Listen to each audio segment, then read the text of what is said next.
IUI number 2 actually worked. Colleen got pregnant. It was kind of a roller coaster ride.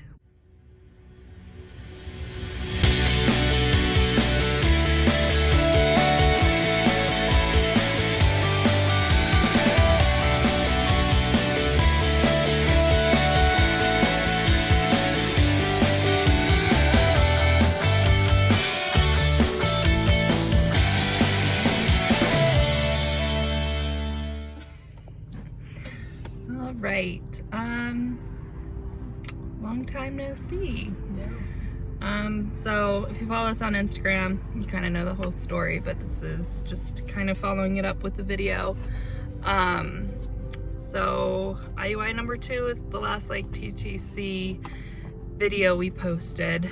And IUI number 2 actually worked. Colleen got pregnant.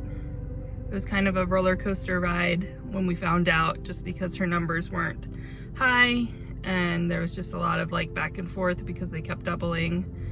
Yeah, because what did it start at? It started at the first phone call I got after I got we had a line, yeah.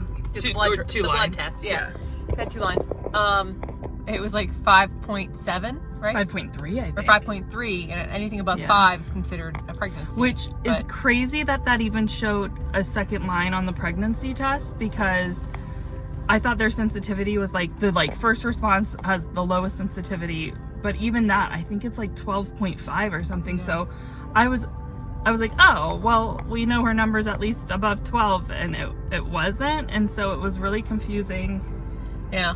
But then the next 48 hours, she went back for blood work, and it doubled, more than doubled. It went up to like 12 at that point. So they were like, oh yeah, you're pregnant. It's doubling the way it's supposed to be. It's just low numbers. So we'll just keep checking your blood every couple days. So I did blood work for the next like 4 weeks. 4 weeks every other day. And numbers kept doubling, but low. I think the highest it got was I was considered, wasn't I considered 6 weeks at that point? I think, I don't no, know. I think so at the 6 week point, they did an ultrasound and didn't see anything. No, not even like a yolk sac. So they were like, at that point, they were like, we think this is gonna be an ectopic pregnancy or a pregnancy of unknown origin. But by like, I think you were right around 8 weeks, her numbers got to about 800. Yeah. At that point, they still could not find a pregnancy in the uterus. So that was the point where they started getting concerned. And at this point, we had come to terms that this was gonna, at the very least, be a miscarry.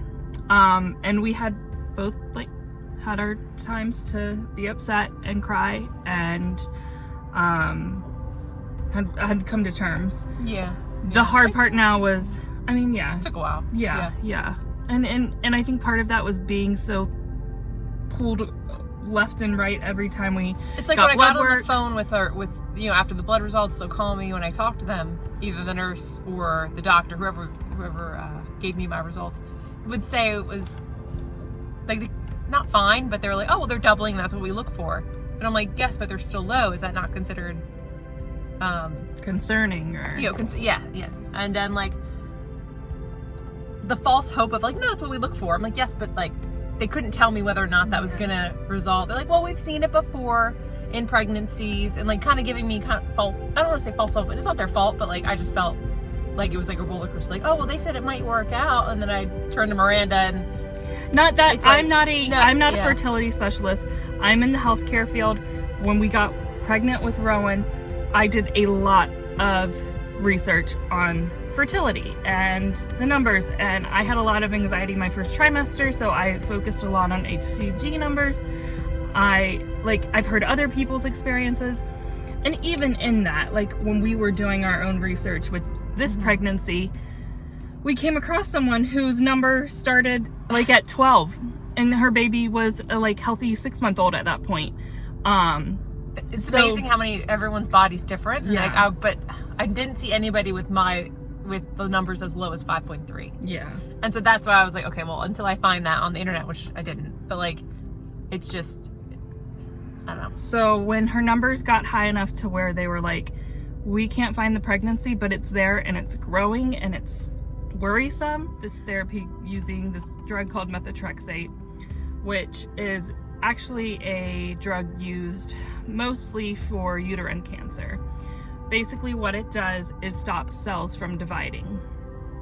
And in the beginning of pregnancy, that is what your embryo is. It's a bunch of cells and they keep dividing, and that is how the fetus is formed. So it basically stops the production of cells from multiplying and dividing.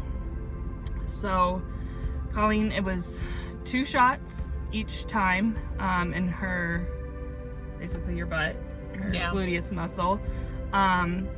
And then she had to completely stop taking her prenatals. She had to stay away from leafy. At that point too. Oh yeah, she had to stop her progesterone. She had to stop leafy greens, anything that had folic acid in it, because the methotrexate is supposed to wipe out your folic acid, so adding more in can cause it to be ineffective, and which would mean the pregnancy would keep progressing. So yeah, she ended up, because we were like, okay, once she got methotrexate, we were like, okay, here we go. The numbers are gonna start coming down. Well, they didn't. They kept going up. At that point, I don't think they were still doubling. I think they were increasing, but not doubling anymore. No, but it was slowing down, but still. So I was on, I had 4 rounds of those shots, which is 2 each, right? Yeah, so 8 shots total. 8 shots total. And normally they said it takes 2 rounds, so 4. So it was just a lot, and I kept bleeding. It was just like a very depressing. Yeah, they started getting to the point where they were like, okay, this last 4th round doesn't work, we're gonna have to do surgery. And at that point, it would be a guessing game of which fallopian tube the pregnancy was in, and it would basically mean one of her tubes would have to be removed. And so that was really scary. They walked me through it. They told me what like the surgery and how that would entail at my last shot that I had.